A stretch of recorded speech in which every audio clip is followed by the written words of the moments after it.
Hello बच्चों, प्रश्न दिया गया है। प्रश्न को हल कर लेते हैं। Limit x tends to zero sine x बटे root x plus one minus root के अंदर वन माइनस एक्स का मान है। A option 2, b option 1, c option 0, d option -1। तो आइए प्रश्न को हल करने से पहले प्रश्न की मुख्य अवधारणा देख लेते हैं। मुख्य अवधारणा, तो इस प्रश्न से संबंधित जो मुख्य अवधारणा बनती है, एक तो हम यहाँ पर सीमा में क्या करेंगे, सीमा को हल करने के लिए परिमेयकरण विधि का उपयोग करेंगे। परिमेयकरण,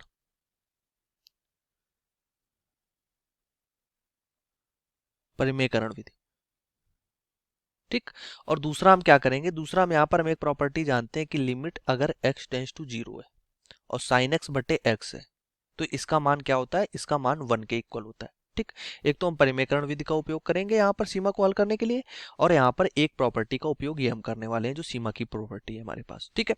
तो इसका उपयोग से हम क्या करते हैं, प्रश्न को यहाँ पर हल करना प्रारंभ करते हैं। तो ये है limit x tends to zero, प्रश्न में दिया गया है साइन x और बटे में हमारे पास क्या है, रूट के अंदर x plus one minus one minus root x, ठीक। अब परिमेयकरण विधि में हम क्या करते हैं कि जैसे हर में यहाँ पर रूट लगा है, ठीक, हर में रूट लगा है और यहाँ पर बीच में माइनस का चिन्ह है, तो इसके संयुग्मी से गुणा करते हैं। जैसे माइनस है तो हम यहाँ पर प्लस से गुणा करेंगे, ठीक। जैसे यहाँ पर ये माइनस का चिन्ह है तो इसी का संयुग्मी जो बनेगा वो प्लस होगा, बाकी चीज सेम रहेगी हमारे पास। जैसे यहाँ पर भी एक्स प्लस वन रहेगा, ये माइनस की जगह सिर्फ हम प्लस कर लेंगे और ये वन माइनस एक्स हो जाएगा, ठीक। ये होता है परिमेयकरण।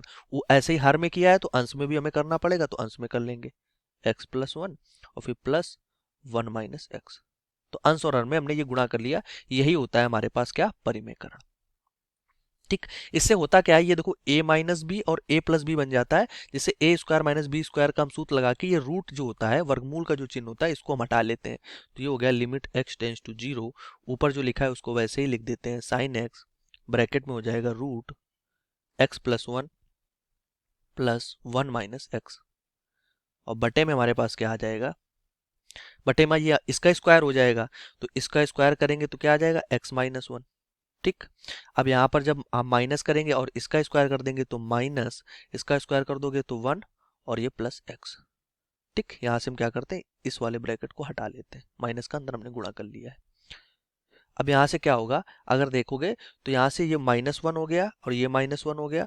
ये हमारे पास अगर हम देखेंगे तो ये इसका यहाँ पे प्लस वन होगा, क्योंकि इसका स्क्वायर होगा तो ये प्लस वन होगा, तो ये वन से हम वन कैंसिल कर लेंगे, ठीक।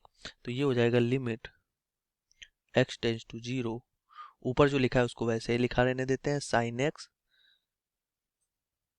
x plus one minus x, और नीचे x और x जुड़ के 2x हो जाएंगे। अब 2 तो कांस्टेंट है तो इसको तो हम अलग कर लेंगे, और इस वाले x को हम sin x के साथ ले लेंगे limit x tends to zero के साथ। तो ये प्रॉपर्टी हम यहाँ पर लगा सकते हैं, देखिए किस प्रकार भी समझ में आ जाएगा। देखो हम क्या करते हैं, यहाँ पर limit x tends to zero, जो 2x था उसमें से हम x लेकर इस sin x के साथ हम यहाँ पर x से नीचे ले लेते हैं, और गुणे में जो हमारे पास अलग से वर्गमूल वाला था उसको हम अलग कर लेते हैं, वो x टेंस टू जीरो हो जाएगा। और ये था हमारे पास x प्लस वन और माइनस अंडर रूट के अंदर वन माइनस एक्स, और बटे में इसमें दो था, कोई दिक्कत नहीं, दो बना रहेगा।